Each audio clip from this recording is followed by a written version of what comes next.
Good morning, folks. This is Boris Johnson bringing you your latest and possibly last edition of Ask Boris on LBC. As Mayor, I'm here for the next 45 minutes taking your calls. This is your chance to put any questions you like to me. I will do my best to answer. So the numbers for you to get your questions on the air: 0345 6060973. Email boris@lbc.co.uk. Don't forget, you can watch Ask Boris in high definition. We have our camera. I have my trusty companion over these many years, Mr. Nick Ferrari, here to grill me. We've had fun down the years. Make life even tougher than our beloved listeners. And we're going now to John in Hendon. John? Oh, good morning, Boris. It's a pleasure to talk to you. I would like to know, now that you've made your conversion to leaving Europe, whether it wouldn't be better if we could unite the two exit groups.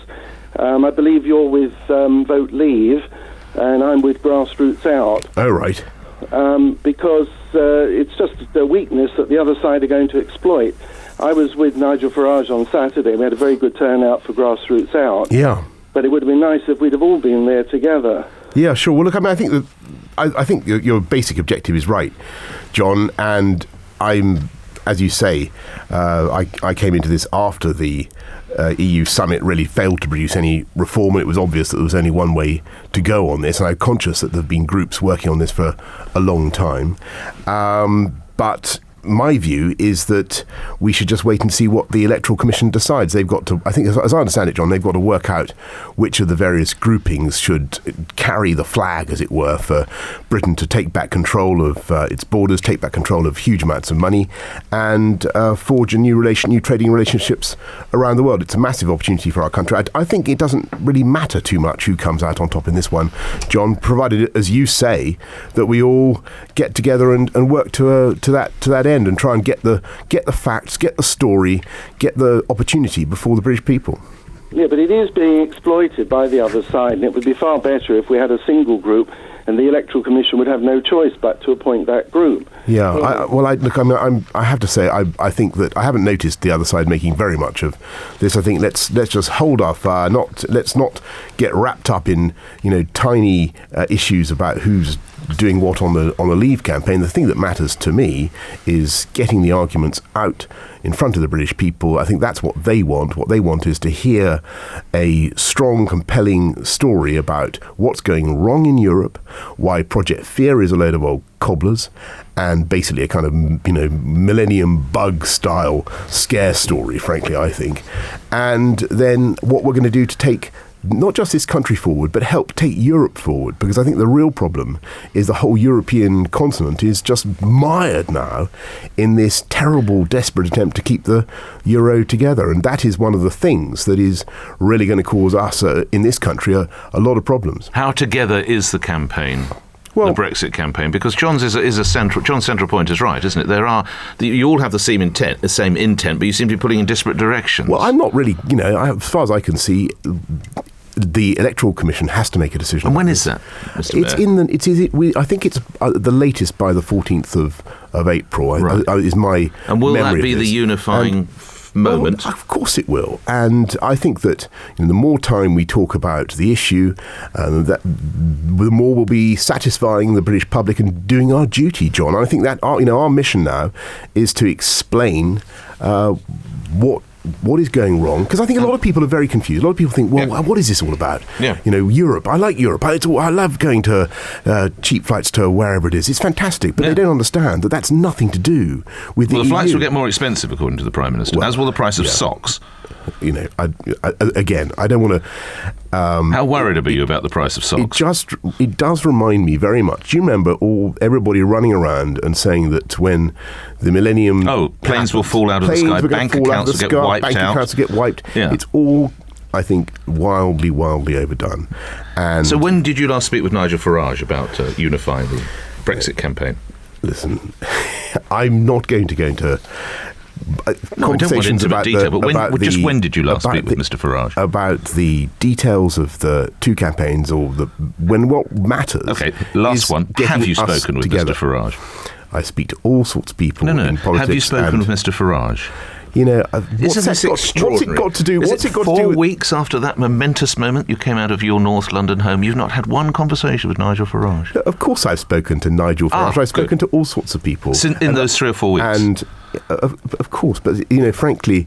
About unifying the campaigns? My view is that what unifies the campaigns is the rightness of our cause. We have a great campaign. We have an opportunity to take Britain out of what I think is a decaying European system that is less and less democratic, is taking more and more money away from this country, and prevents people from elementary controls such as borders. And when you look at the pressures in London on the health service, on social services, caused by the councils unable to calculate how many customers they're going to, how many people they're going to have in advance. It is a very, very serious problem, and we need to bring back democratic control. We need to move on, in my view. And we're not going now to Chuka. I wonder. Is it Chuka, the Labour the former candidate for Labour leadership? Because how many Chukas can there be? We're about to find out. Chuka, you're through. You're in Streatham. Good morning. Good morning, Boris. Good morning, Nick. It is Chuka. Yes, it is, isn't it? Yeah. And I wanted to ask Boris. Boris said, you said, Boris, that if we left the EU, we could conclude a trade deal with the EU along the same lines as Canada. And my question to you, yes, you did. Why would we want to adopt a Canadian model for trading with the EU when that took 7 years to negotiate? They don't have full access to the free market, the single EU free market area that we do now. They don't have full access, and it doesn't cover 75 to 80% of the UK economy, which is services. And it actually would result, if we had that model, in tariffs equivalent. I think it's quite interesting. I think it's quite interesting, Nick, that the Remain campaign. What does an alternative look like? And that's what I'm asking you. Yeah. Okay, Chuka, stay on the line. It's quite interesting that the Remain campaign is so completely freaked out by this Canadian discussion, because actually one of the interesting things about that, I think there are elements of the Canada deal I like. We should do a British deal. We've been in the EU for 40 years. More than we are a massive economy. There's no reason I read why it would take 10 years, Mr. Johnson. There's no reason why we shouldn't do a deal very rapidly indeed. And there are elements of the Canadian deal that show, in my view, that the Remain campaign are, as usual, trying to panic people. There is the interesting thing about the Canada deal is they've got rid of about 98% of the tariffs.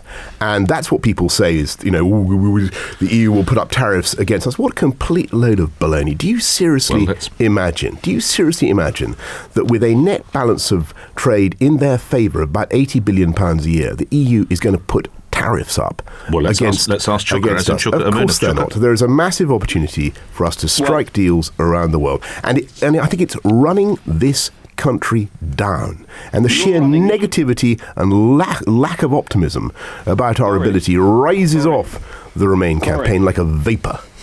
Boris, if anybody is talking down our country and has been doing so for some time now, it is you. Rubbish. You denigrate our influence in the EU, and you say everybody has been talking about Canada. You are the one who put forward Canada as the model for us to follow. And let me tell you something. I'm a Londoner. You're our mayor. And I look at those who are campaigning for us to come out. Take Michael Gove. I disagree with Michael on a huge amount, but he is a man of conviction, and clearly, if you'd actually made the decision based on conviction. You brought a circus to your house to make the announcement of what you were going to do on this, instead of campaigning with Michael, Ian Duncan Smith, and the others. And what you need to understand, this isn't about you. This is about our city. Yes, and Chuka, nor is it about you.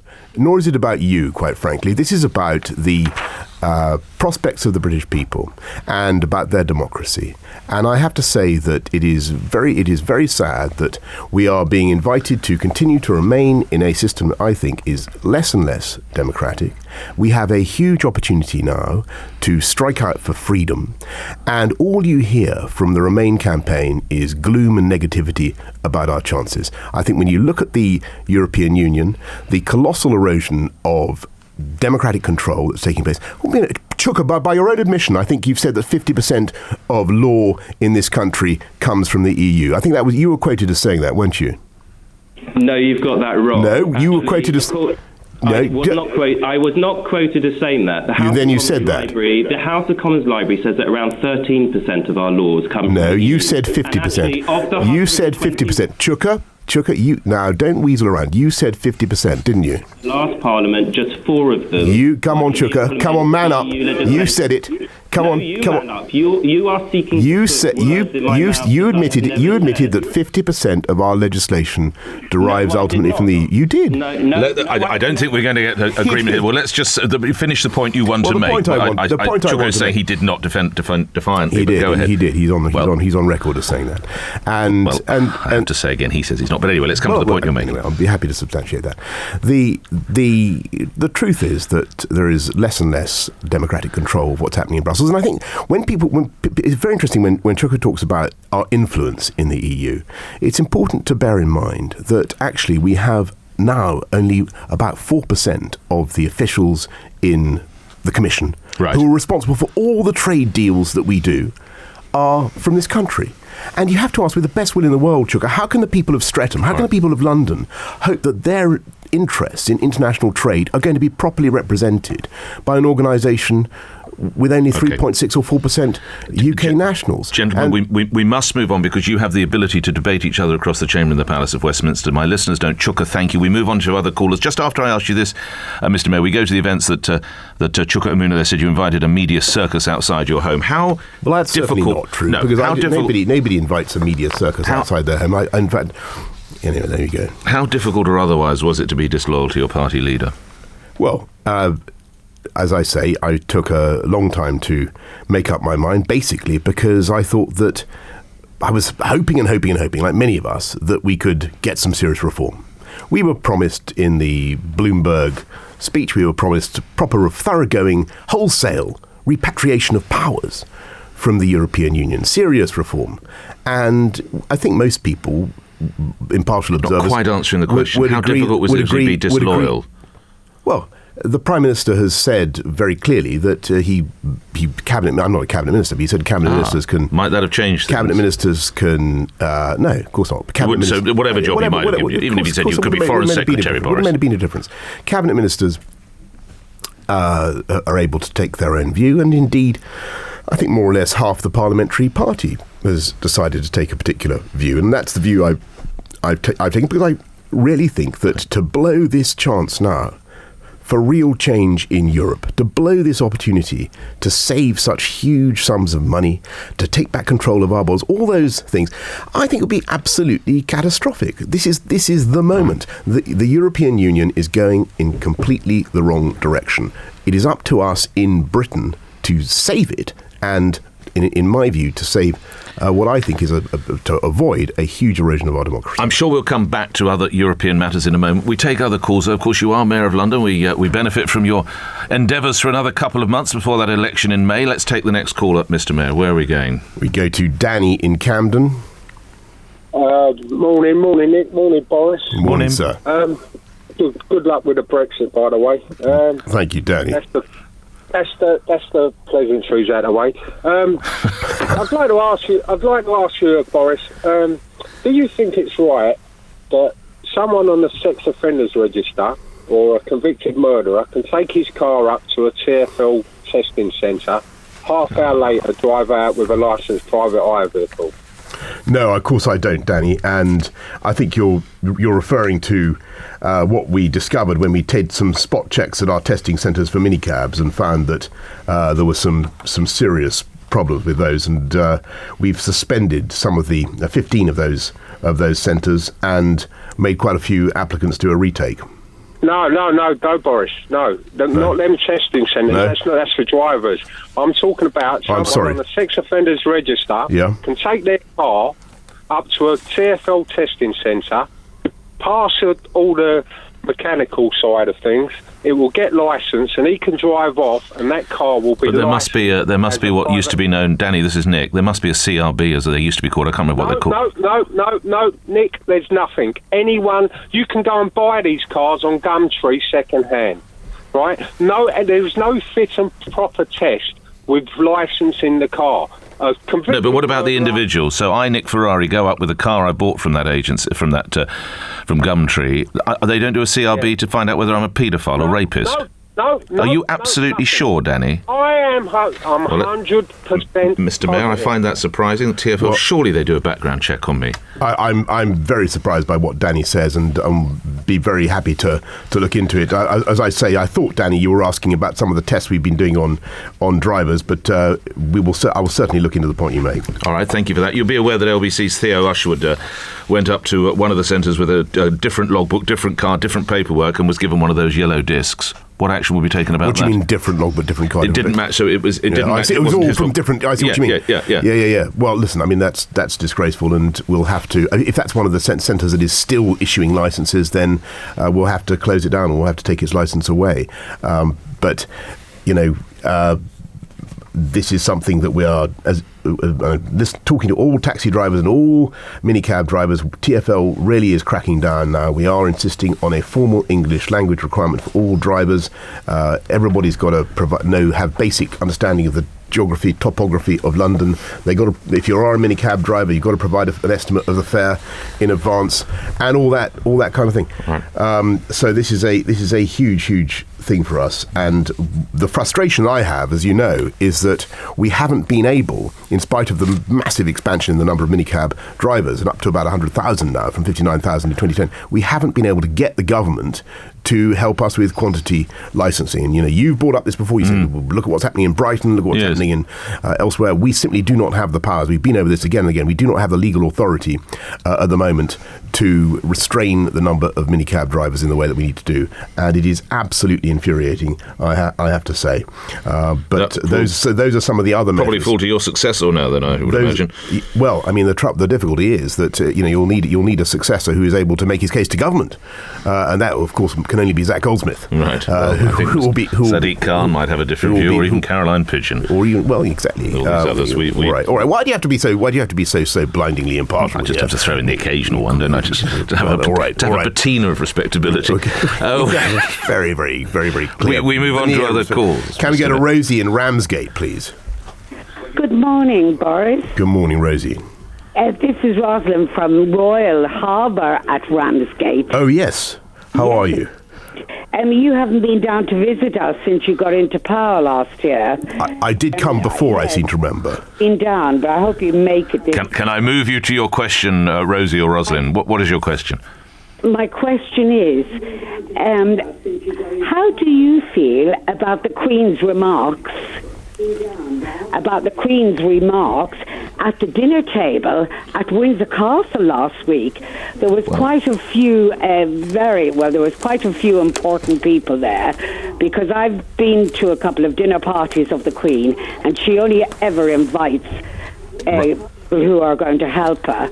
All right, let's put that directly to this. Is a suggestion that the Queen, of course, in conversations, let it be known that she's not a fan of the EU, and the suggestion that it was Michael Gove who might have leaked this. The most useful thing I can say, which will come as no surprise to anybody, is that the Queen seems to me to be a huge fan of the Elizabeth line, which is the name that she's graciously consented to be allowed to be given to Crossrail. So it's henceforward. That's my only recent encounter with the Queen. That's all I can speak of with any authority, whatever. I don't remember her saying anything about how much of a fillip, and not as in the name of her husband. How much is a fillip of the Queen's views, potential views for your campaign, the campaign you're part of? Look, I really can't comment on. What, you can't even say whether it's a boost to the campaign or not? I can't comment on those views, because I really think that Her Majesty the Queen, I bet our listeners would agree with this, the great thing about her is she's above politics, and it is wrong to try and Can I get you to respond to a story today? The Queen was so irritated by an EU sermon from Nick Clegg, she threw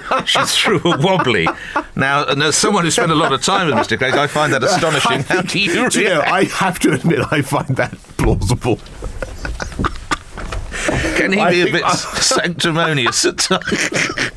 I think that is a deep truth. It's like listening to Chuka. I mean, it's the one thing that makes one an absolutely raging Eurosceptic is listening to Europhiles droning on about how there's nothing else we can do and we're locked in this prison and we've got to stay and receive our punishment beatings till kingdom come.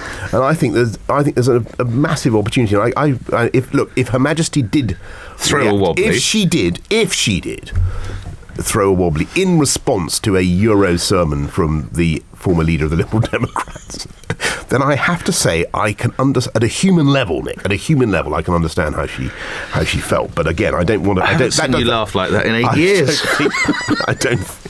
I don't think that can be taken as authenticating the story. Okay, even though it's in the Daily Express. We move on to James in Needham. Absolutely. Morning, Nick. Good morning, sir. Boris, how are you? Very good. Greetings from Needham. How are you? Very good, thank you.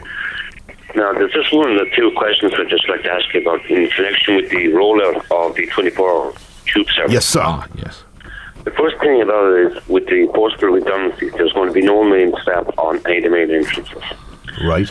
That's one problem of security. The second thing is going to come up is, how do you propose to stop rough sleepers from avoiding of the service? Because you're going to have thousands of them.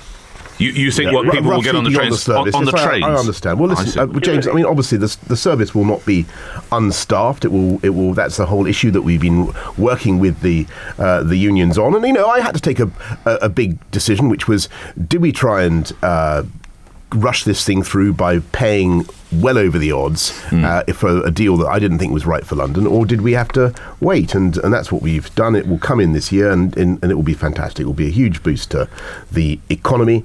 It will cut journey times at night by about an average of 20 minutes. So some will be cut by more than an hour. It's a really great thing for the city. And James, we're going to roll it out across all the lines in due course, and I think most people accept. Only ever on weekends. Your ultimate goal. Ultimately, it'll run 24. It'll be 24/7, 365, or whatever. Whatever we manage. Yeah. But ultimately, it'll be 24/7, and that is the way to go for the whole network. Ultimately. No, I mean, 3 a.m. in the morning, trains at Debden and Thaden Boys. What is the point? If you want to deprive everybody of the, how many people want to get on a tube at Thaden Boys at 3 o'clock in the morning? Well, we will proceed as ever by demand, stealth,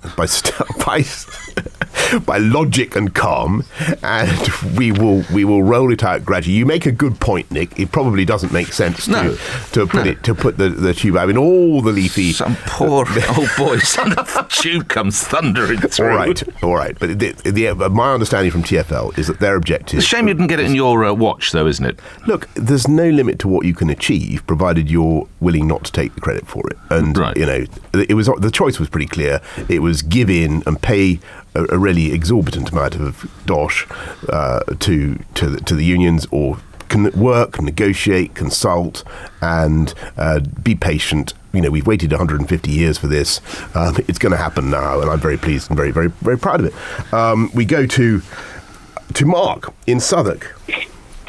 Yeah, hello, Boris. Good morning. Good morning, sir. So, I just want to ask you, Boris, how do you see people being able to have confidence in yourself becoming a member of, if you like, the Out campaign, when you have presided over this chaos in London? How do you expect people to have confidence in you and what's going on in London? Well, are you talking about the traffic, Mark? I'm talking about the traffic. All right. Well, let me just say on that there have been I had this conversation very, very often now with Nick and with listeners. The main problem is the sheer rate of construction and economic growth in London, and the pressure on the road network that is caused by a rampaging London economy. And if you think your cycle lanes. And I'm coming to that. Oh, right. But we've done an analysis of all the pressures, and that is the main one. And Mark, that is one of the difficulties we face. Then there are various, and so what you have there, when you have growth of that kind, you have, for instance, you look around just over London Bridge, a whole Arthur Street's taken out because of constructing a new fantastic new building. Time and time again, you go around the city, you see road space that is lost because of construction. Now, it is also true, as Nick has just pointed out, that we are putting in massive cycle superhighways. And I know that these are not universally applauded by motorists, and I apologise to people for the delays, but TfL is absolutely confident that when they're finished, it will return virtually to the status quo ante, and traffic will flow smoothly. And I have to say, Mark, when I think back over the years as my years as mayor, one of the worst moments was that time when large numbers of cyclists were being killed, particularly female cyclists were losing their lives to heavy goods vehicles or just vehicles of one kind or another. And we have to make cycling safer. I really believe that that's what Londoners want. That was what I was elected to do in 2012 and 2008. I don't think you proposed a cycle lane. I did. On the cycle the level that we saw. We certainly, and the cycle superhighways have been part of the programme for ages, and I don't know quite the impact that we now see. You go somewhere like Elephant and Castle, it's a disaster area. Well, I don't agree with you. I really don't. Traffic, the speed. There are more and more buses now. The average speed for many buses in London is 6.2 miles an hour. Once journalist from The Sun, it was nearly quicker for her to get to work on a donkey than it was to get on a bus. Look, I mean, I understand people's frustrations about this, but I think that when everybody looks back and they see the transformation in cycling in London and we've doubled the number of cyclists on our roads in this mayoralty, and we've seen deaths and serious injuries sustained by cyclists radically coming down. But you've seen traffic speeds come down as well. And average speeds across London has dropped, not massively, but has dropped on your watch. It's gone up and down. It's fluctuated, actually. It went up to begin with, and we did various things to smooth traffic flow, and we're going to continue to do things to smooth traffic flow. Well, how can you? You've got nowhere to go now. You're giving the pavements away. That's not true. You can use all sorts of things. Split cycle offset optimization technique, traffic lights. You can do... What does that mean? They basically, we've got...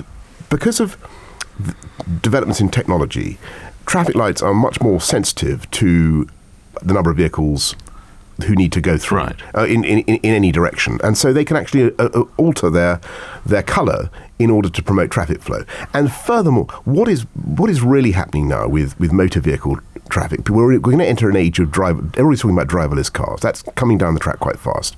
But what you can do now is you still need roads, Mr. Yes, Mayor. Of course, but you can. But many roads are completely empty. Or underused because drivers haven't thought to use them. And it might be because they're residential and they've got bumps, and you don't want people hammering down there at 30 miles an hour. Well, or it might not be. It might be that they're just not routes on the sat nav or whatever. And what you can do is have vehicles that are much smarter, that communicate with each other and indeed with a central TfL traffic flow operation in order to get the thing moving more smoothly. We've had a huge increase, as I say. Look, I mean, I'm sure Mark would agree with this point. We've had a massive increase in private hire vehicles in London because of the growth of apps and all the rest of it. Now, it's time to charge them the congestion. It is time to and that's make them pay the congestion. That's why we are one of the things we're doing is getting them to pay the congestion charge. When does that start from? And we're consulting on it now, and as soon as we get. But will that be on your watch? It won't come through on my watch. It won't be in on my watch, but it will be this year. We can do it this year, and I think that is one thing to do. I've mentioned the various other measures we're imposing to crack down on minicabs, but the congestion charge, I think, will bite a bit. All right. But what we really need is quantity licensing. Mark, what I can say is, I do understand your frustrations about the traffic, and they're shared, believe me, by loads of people. It will get better. OK. We pause briefly. Coming up after a news update here on LBC, the TfL Budget and Business Plan. Now, if that doesn't keep you by your radio, I don't know what will. 9:30 here on LBC News with Lisa Aziz. Ask Boris with London Mayor Boris Johnson. Next caller we go to, Mr. Mayor. Good morning, Judy in Belsize Park. Hi, good morning, Boris. Good morning. A quick question. Yes. If we do leave the EU, has any thought been given as to whether or not we will retain VAT? Well, there's no reason why we shouldn't retain VAT. That's a tax that was introduced, as a sales tax, as a consumption tax. I don't see any reason why VAT should go. What would go is Britain's contribution to the EU budget, which is financed out of own resources or out of VAT receipts.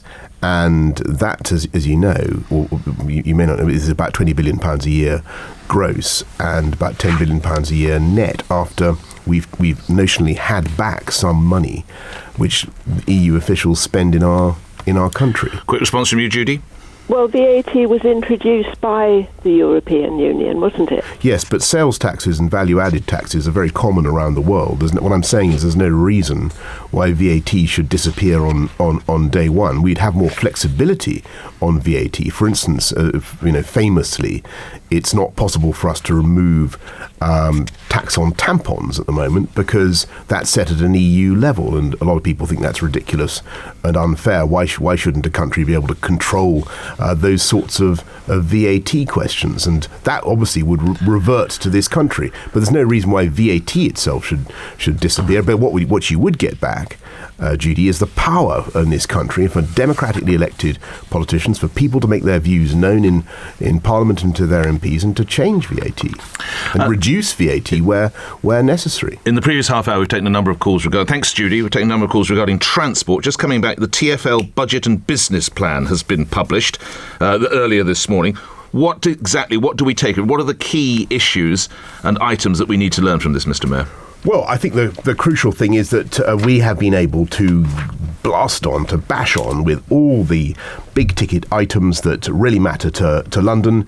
We're going to go on with the construction of, as I say, the Elizabeth line. Crossrail will be finished in 2018. Do you imagine she'll ever use the Elizabeth line? Of course she will. Her Majesty travels on the underground, does she? Well, well, the question is really, is she going to be there for the opening? No, that wasn't the question. It was, do you think she'll regularly use the Elizabeth line? Well, I don't know if she'll regularly use it. I mean, you have to ask these questions of the palace.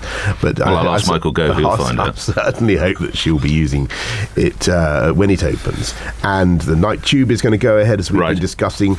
We're doubling the station, the step-free access in the stations from 75 million to 150 million pounds to get more step-free stations. We're electrifying Gospel Oak to Barking. Huge, all the programmes for the upgrading of the tube, and all the big things are going ahead. And the great thing this week, of course, is that the government is going to give us the green light for Crossrail 2. And how much will that cost? That is an amazing step forward for London. I hope people really understand the significance of this. We haven't finished the first one yet. Well, as I just said, we're about to finish it by 2018. And so how much will Crossrail 2 cost? What fools we would look if we weren't, by 2018, already well down the track. How much will Crossrail 2 cost? Crossrail 2, when you add in all the contingency and all the optimism bias, is £27 billion. It's a huge... Wait, don't freak out. It's a huge sum of money. But we are confident that London can pay about 56% of that budget from its own resources. In other words, from sills, from TIFs, from community infrastructure levies, from tax increment financing, from cash coming from the developments that will partly arise as a result of Crossrail 2. It's an amazing factor. You should get someone to look at the amount of money that is now coming in to the Crossrail budget from developments in London because of the way we structured it. Contained within this budget is the exciting £20 million Road Safety Technology Fund. What's that spent on? Where's that 20 million go? Well, that will go on, for instance, on the kind of things that we were just talking about. Driverless cars. So road safety technology of all kinds.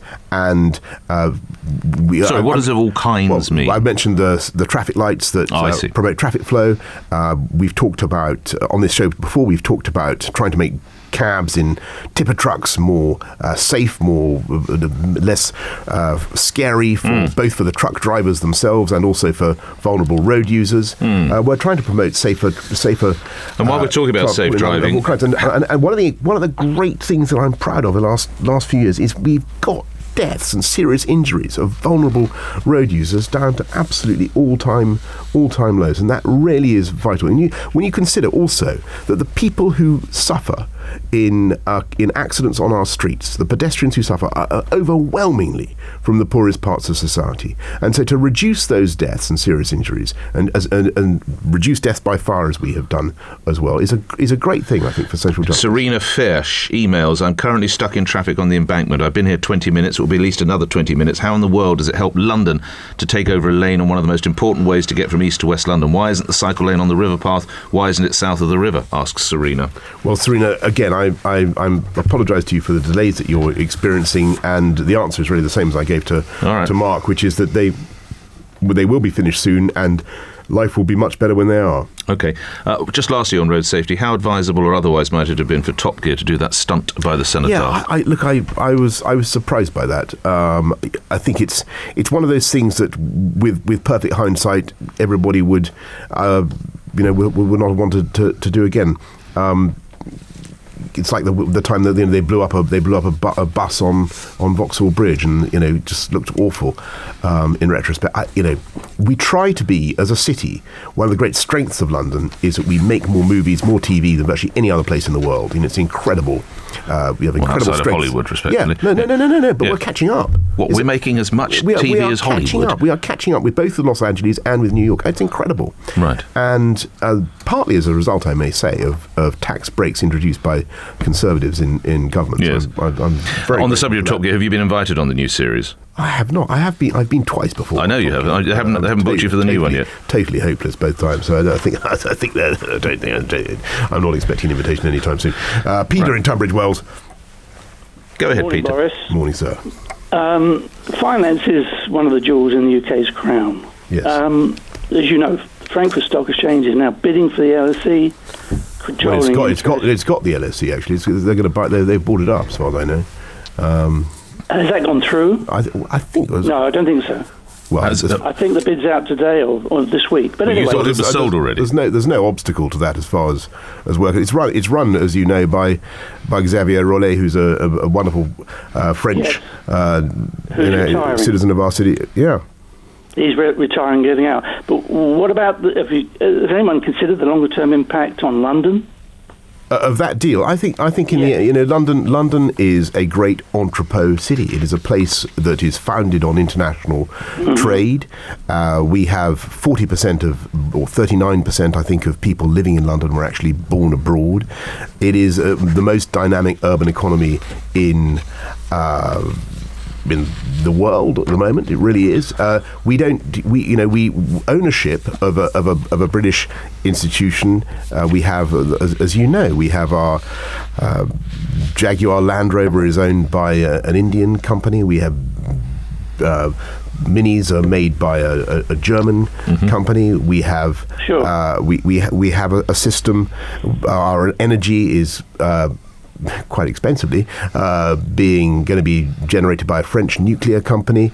That is the way of the world. We are part of a great global trading system, and it would be a real shame. Well, we should stay in Europe then. Just name some of the countries you just mentioned.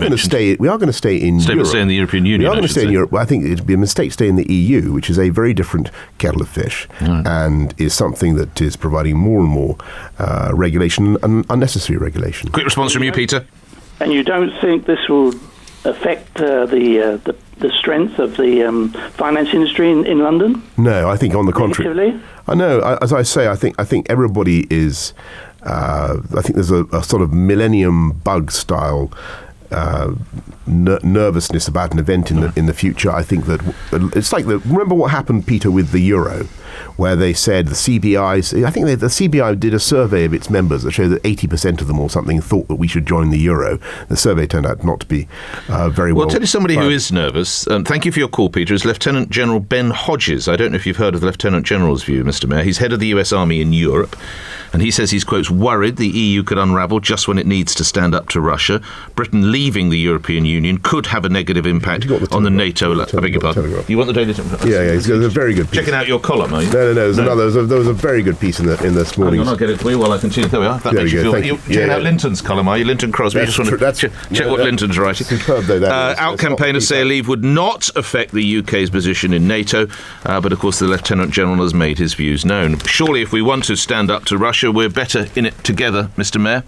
Well, look, there are plenty of people who take views about that, and I would just cite, if you're talking about an American view, here we've got John Bolton, former US ambassador to the respectfully, he's not a Lieutenant Nations. General who's head of the US Army in Europe, is he? He's a former US ambassador to the UN. No, hold on. This bloke is a soldier. He's head of the US Army in Europe. And he's talking about defence of Europe against Putin. He's not an ambassador. There are plenty. So I would suggest I trump your bloke. Well, I respectfully suggest you don't, actually. He's head of the US Army in Europe, man. We're talking about fighting Richard. Putin. I'm sure this bloke is an absolute genius and very kind to his Richard's mother. The former head of the British Army, thinks that completely the opposite is the case. And I happen to agree with him. I think that so we don't need to be together to fight Putin or to stand up to Putin. Yes, of course we do. But the vehicle for doing that is NATO, the North Atlantic Alliance, and it always has been. And one of the anxieties about the EU and its pretensions to try and create a superstate with a military arm as well is that it undermines the utility of NATO. How do you feel about Turkey getting into the EU? Well, I've conflicted been a great you've supporter. got a Turkish grandfather. Great, absolutely, and very proud I am of my Turkish heritage. I think that the interesting thing actually is that Turks themselves are rather going off the idea. How do you know that? Because I talk to people from Turkey, and they feel. Oh, your hairdresser. They feel. It's all based on your hairdresser, is it? The whole view of 75 million people is based on your... I've got cousins who are actually in the Turkish foreign ministry, and they're very pro-Europe, by the way.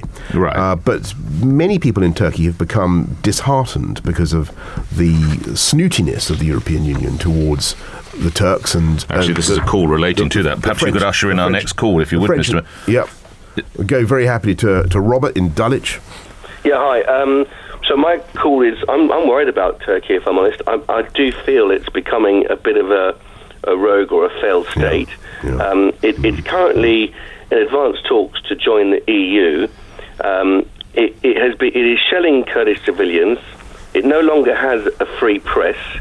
Its military has invaded Iraq, and you don't see that on the news, but the Iraq... Yeah, we'd never think of doing that ourselves, obviously.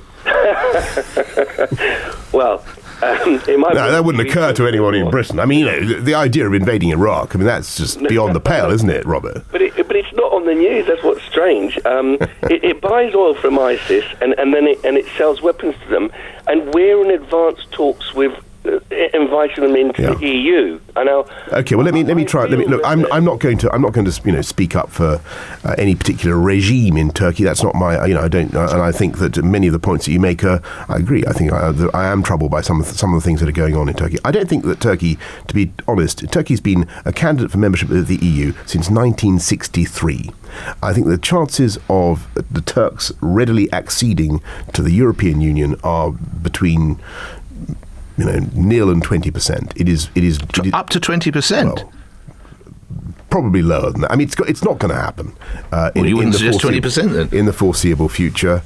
And if it were to happen, what you wouldn't get, Robert, is anything to do with free movement. I think that is where people are rightly spooked at the moment. They think the idea of suddenly 75 million Turks having and all those coming into Turkey notionally having rights of free travel, visa-free travel to the EU, that's just simply not on the cards. And what I think we should be doing, and actually William Hague wrote a very interesting piece the other day suggesting that there could be a future for Britain being with Turkey as a kind of, not an EU member, but as an associate member. And I thought that was interesting, but the only way we can achieve that is for Britain to vote to leave and to strike this new relationship that I say that people don't believe can be done. Chukwuemeka insists is pie in the sky. It's not pie in the sky. It is the way forward. Do a free trade deal. Take back control over borders, over the way we run our trade system, and the way we run virtually half the legislation in this country. We'd save huge sums of money, and we would free our democracy again. We've been challenging. Thank you for your call, Robert. We've been trading views of various senior American either diplomats or, in this case, members of the military. Why did you choose to open fire on President Obama in your column yesterday? I didn't open fire on Obama himself. You said, I'm paraphrasing, it was a bit rich of him to come over. I certainly think that it's fine for him to come and speak. Oh, that's very kind of you. I didn't know we had to pass it by you. Of course, well, I'm just giving my view.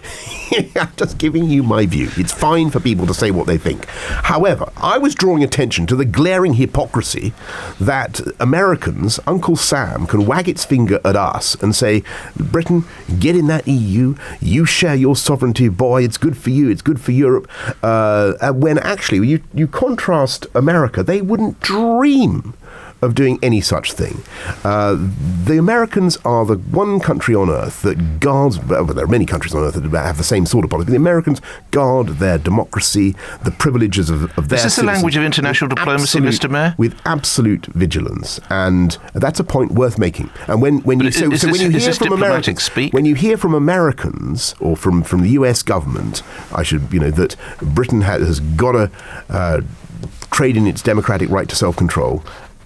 Look at what America does, not what they say. Are you meeting with him next month? I think it's highly unlikely, but I'd love to. Is this how prominent politicians behave on the world stage? And don't forget, I think it's very important to make this point, and I will continue to make it. So it's not being a liability to be offensive towards the US? I don't believe I've been remotely offensive towards, towards the US. Towards the US, and as I say, I have the United States needs strong European allies. John Bolton, former US ambassador to the UN, concludes in this morning's paper, which Britain has been and should remain the most important. We enjoy independence. This is the same John Bolton who said Iraq was right. You should resume yours. Is this the same John Bolton who said the Iraq war was right? Well, So you're now citing his views on other matters, are you? He seems to me that he's right about this. Is it the same John Bolton? It is, isn't it? Who said the Iraq war was a just war? I think you'll find it's the same John Bolton, Mr. Mayor. I have no idea whether it's the same John Bolton who said the Iraq war was a just war, but on this particular matter, I have to say, I think he's right. And to accuse me of being offensive to America, well, I don't know. It's absurd. I mean, I'm massively. Anyway, I think you were born there. I was born in America. I'm massively supportive of the United States, but I think it is rich. It is absurd for them to lecture us about our need to embed ourselves in the European Union. Can we go to Frances in Bexley Heath, please? Yes, good morning, Mr. Johnson. I'm just interested into how many British people now working in the EU or residing in the EU could face a backlash from people in the EU who said, you don't want to be in the EU, go back to England. No, what would happen if they all came back here? Jobs would go, we'd have expats coming back here. We'd have nowhere to live. No. I think that is simply not. At the moment, there are about. I've had friends abroad who've already been told this by their neighbours. If you're out of the EU, we don't want you here. No, they would there's no reason at all for people to leave under the Vienna Convention. Under all sorts of treaties, their rights would be grandfathered. They would remain they'd be able to remain. And there are currently about 2.2 million Brits living in the rest of the EU. There are currently about 2.3 million EU nationals here in Britain, so it roughly balances out. There's no need for any flow of people. We're not talking about that. What we're talking about is democracy and democratic control, and that is at the moment being increasingly compromised by the way the EU works, and that needs to be sorted out. It will not affect people's right to enjoy their retirement, their jobs in other EU countries. All right, thank you for that. Let me just a couple of texts before we move on. This one comes from Rachel in Bexley. What did the Prime Minister say in response to the text when Boris Johnson said he was going to Brexit? Well, I don't go into my communications with members of the government. Just give us a broad range. No, you always say that. Well, just give us a bit. No. Is it along the lines of, I'm disappointed to hear that, or chum, or was it something slightly more colourful? I honestly can't remember. You can't remember what the Prime Minister said to you in a text? Listen, the blessed veil of amnesia. If you want to give me your phone, I can read it out. I certainly don't want to give you my phone. Well, just the broad thrust of it. Look, honestly, as far as related to the key point, which I think people do need to know about, is that relations remain extremely good. Well, not according to... Did you see the papers on Sunday? One paper said that he's convinced you're after his job and that Michael Gove is bonkers. That was alleged to have been said. But in the David Law in about 3 or 4 years ago, 4 years ago or more, when actually what we were doing was campaigning for new legislation to stop wildcat strikes in London by the tube drivers and anybody else. And the interesting thing is that legislation has now come into force. And so you're not after his job? So, no, of course not. And Michael Gove isn't bonkers. Michael Gove is completely right in this matter, and he's thought it through very carefully, and I admire his thought process completely. Daniel in St John's Wood. Good morning, Mr. Mayor. Good morning, Nick. Morning. Good morning. I think we should leave the EU. I'm genuinely concerned, though, as to what the strategy is once we leave. I mean, we talk about leaving, but then what's the strategy? What's the opportunity, and how do we maximise this opportunity? And what's the potential that's out there? Look, I mean, there is a huge opportunity, and I've spoken in the past about the trade deals that we can do. People are very negative about this. They say, Chuka Umunna, they say, even though Chuka himself, accepts that the huge quantity of legislation now comes from the EU, they say Britain couldn't do things on her own. I don't believe that. I think we could very rapidly strike free trade deals around the world, and that is the way forward. Daniel, we're moving in an era of a globalized economy where these tariffs, these free trade areas matter less and less, and what we want to do is have a system of government that matches Britain's needs. And I think this country would thrive as never before if we were to get out. And what's the timetable, though? What would actually happen the morning after, the night before? The timetable is that the existing treaties would remain in force for at least 2 years. I don't think there'd be any particular need to invoke Article 50 and all the rest of it. You'd get on. And as I say, Daniel, the net balance of trade between the other EU countries and Britain is £80 billion in their favour. They are going to be mad not to strike deals with us that continue to give them access to our huge market. We're the fifth biggest economy, maybe the fourth biggest economy in the world. German, French. Suppose you're a French construction company and you want to raise capital to finance the building of a new nuclear power station, for instance, or whatever, and putting a run at random. And you need a huge sum of you get that money in London. That's where the capital market. That's where it all happens, and that's because we got the huge concentration of talent. They're not going to try to discriminate against. We've got the London is an asset for the whole of this area of the world, and they're not going to discriminate against. We just have 2 minutes left. I have 2 questions to ask you. What do you take from events I was going to say in Syria, more in Russia, in that Putin now is to withdraw his troops? He says the war is won and he's pulling out. What do we take from that? Well, look, I think it's... do we believe it? I don't know enough to be able to judge whether he's sincere in this or what his motives are. So we don't necessarily believe it. One thing is for sure, this is a disastrous mess in which we've ended up, I'm afraid, with the worst of all worlds. We've ended up with Assad still in power in Damascus. Putin feels clearly that he's done what is necessary to prop up that regime. It is a great tragedy, and yet we still have ISIS untamed, unbowed in the middle of or Daesh, as we now call them, Daesh untamed, unbowed in the middle of the country, and still occupying huge tracts. Still, I'm afraid, corrupting the minds of young people in this country and persuading them to join them. So we won't speak again. The situation is tragic, and we still face a huge flow of refugees. We won't speak on the radio again with you as mayor, sadly, or on this phone-in, I should say. On this phone-in. Right. So you're going to be leaving that office. How will you feel on your last day at City Hall? I will feel very sad, but also very proud of what has happened in London over the last 8 years. I think when you look back at the time I came in, it was the worst financial crash for 50 years. The city is now absolutely on top of the world. We got Crossrail 2 now being announced in the budget tomorrow. Crossrail 1 on time. A huge amount achieved. Unemployment at record lows, employment at record highs, and a lot of good things have been done. Tear in your eye when you walk out? Yeah, I'll tell you what I felt the other day. We did an event for the Mayor's Music Fund. I mean, you do a lot to support the charities in London. But we did an event for the Mayor's Music Fund, and there was this kid who'd got a Mayor's Music Fund scholarship that was raised by all these blooming... he's a kid from Greenwich, and he had on the strength of that scholarship, he was very good at playing, I think it was the violin or something. He got a scholarship to go to Christ Hospital School in Sussex. And I thought, actually, well, stone the crows.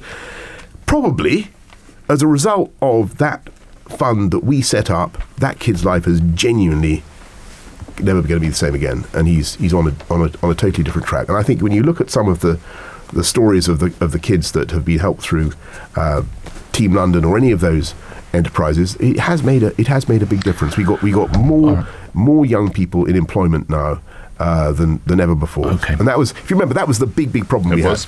And our problem is we've run out of time. There is a break now because of that mayoral election. Boris Johnson will be returning to LBC. We'll have an announcement about that shortly. Is that right? What's the I don't know. I think that means we need to go away and talk. That was Ask Boris here on LBC. This is Brexit. James O'Brien is up next. James O'Brexit is up next here on LBC. I'm with you tomorrow morning from 7. Meantime, stay safe. Type. And did you dabble at all? I didn't exhale. But you did inhale. You got the quote. Didn't exhale. I think there's lots of dabblers, including yourself. No. I've never dabbled at all. In anything. In anything. I'm not talking.